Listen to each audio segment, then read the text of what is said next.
Looking for a way to style your ashoke in a very simple way and a very beautiful way, these two styles should be considered. And I'll be sharing the tips you will use in tying them in less than 5 minutes.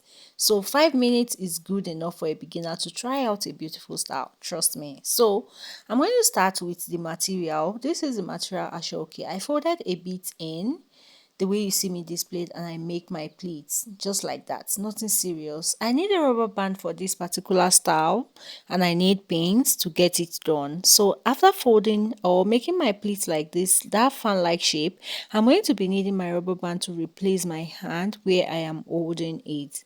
So if that is being done by you, you know we are doing it together now. If that is done by you, you need to just fold in that little part that you have here, fold it in word like this, and we're going to place the excess material on our head.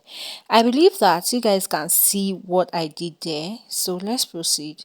So after placing on my head, I'm going to grab everything at the back. If you like, you can make use of a rubber band to grab the excess so that it can be firm, but for this tutorial I did not make use of rubber band. I just twist that part and it is firm. Yes, you can actually do yours too like that, or use a band.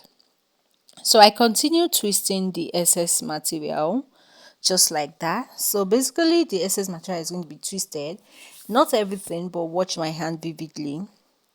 So after twisting that particular side, I'm going to be raising it up like this, and see the way I'm going to place it. Please, every steps really matters when you are tying, so don't miss it. You see that when I grab it, I took it from the back to the front and it's coming back to the front now.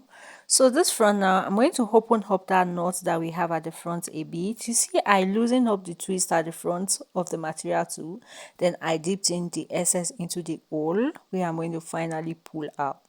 So this style is very simple, very simple. So after dipping it in, I pull out the fabric and making sure it is firm. Now I'm going to drop the excess while I direct one angle of this to this side, grab my pin and secure. So after securing my pin, definitely I'm going to be working with the excess material that I have by this side.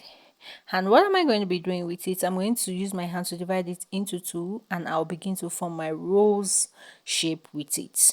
So if I'm able to create that my rose, we're going to pin everything together with the previous one I just created.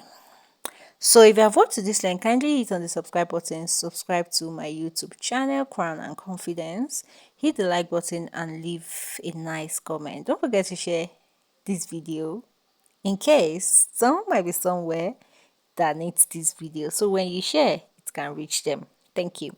So as I was saying, yeah.